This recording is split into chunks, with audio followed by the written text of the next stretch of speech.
The United Nations Security Council just wrapped up an emergency meeting on that reported chemical attack in Syria. But my next guest says he doesn't expect much to come from it. He's chair of the Union of Syrian Medical Relief Organizations in Canada and is in touch with members on the ground. Dr. Anas Al-Kassem is a Syrian-Canadian doctor and practices in Simcoe, Ontario. That is where we've reached him. Thanks for joining us, Dr. Al-Kassem. What are you hearing from your colleagues in the region where the attack happened? Well, we've been communicating with the medics yesterday on the ground. We heard horrifying stories about kids and women, children having difficulty to breathe, foam coming out of their mouth, no physical injuries to suspect any conventional attack, and 100 people died eventually. About 25 of them are children. It is quite horrifying and frightening for everyone in the area, particularly that we are short of equipment, short of supplies, short of medics as well. So obviously you've heard the debate with Russia telling a different argument, but is there any doubt in your mind that this is some kind of chemical weapon? Well, look, John, there's no doubt. I mean, we have the proof because I can tell you 100% this is an aircraft through a chemical weapon attack. I can't confirm it's a sarin. I can confirm it is a nerve agent or nerve poisoning agent, which is under the organophosphate agents, although the regime has confirmed that he doesn't have sarin anymore, but it could be something else than sarin. But it's a chemical attack.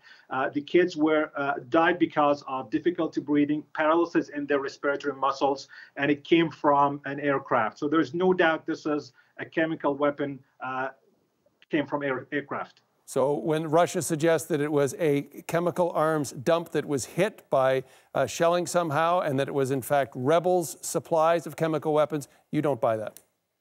Not at all. And even talking to the medics on the ground in that hospital, they knew it came as an airstrike. And then after that, everyone, was struggling to breathe, foam coming out of the mouth. I mean, it's really difficult to even believe that the rebels would have these chemical weapons and never used it on the government side. It doesn't make any sense to me.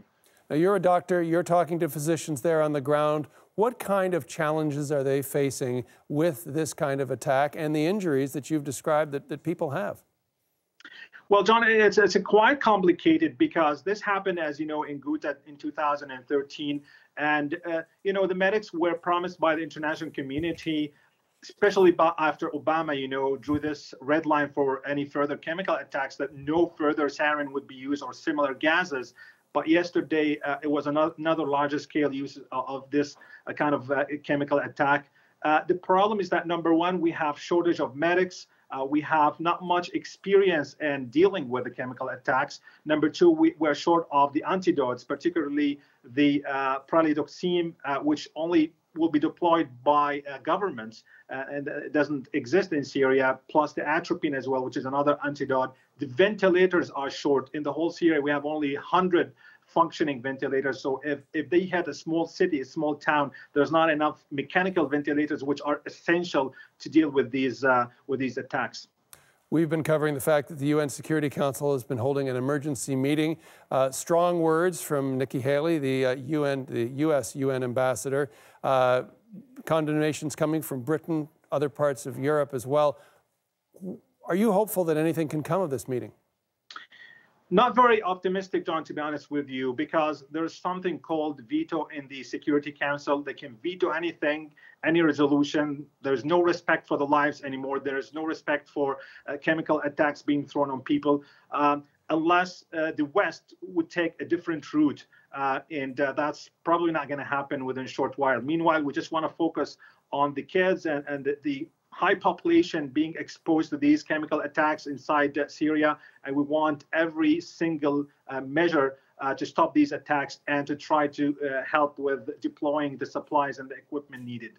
Nikki Haley making some strong comments there and implying that the U.S. might somehow act on its own. Can you see the U.S. acting on its own or some other entity leading this?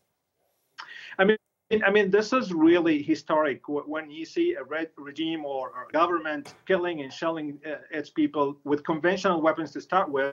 They couldn't probably win. They couldn't get the people out of the towns. Now they're using chemical attacks, which is prohibited internationally and by the international law. I think something has to happen. I would encourage any kind of movement by the international community to save whatever left of the displaced population and children in Syria before it's too late and we have a genocide and we can't do anything at that point.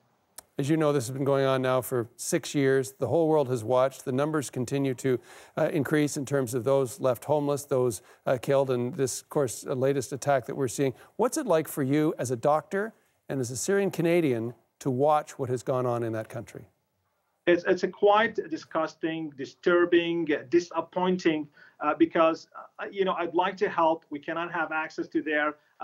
We do have, some medics, very courage people on the ground, but they are short of the supplies. I communicate with them.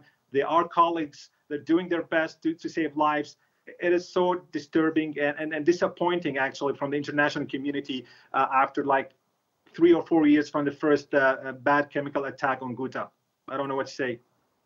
Dr. Al-Kassem, I want to thank you for joining us and giving us your perspective on all this. Thank you very much for having me. Dr. Al-Kassem, he is the chair of the Union of Syrian Medical Relief Organizations in Canada. He joined us from Simcoe, Ontario.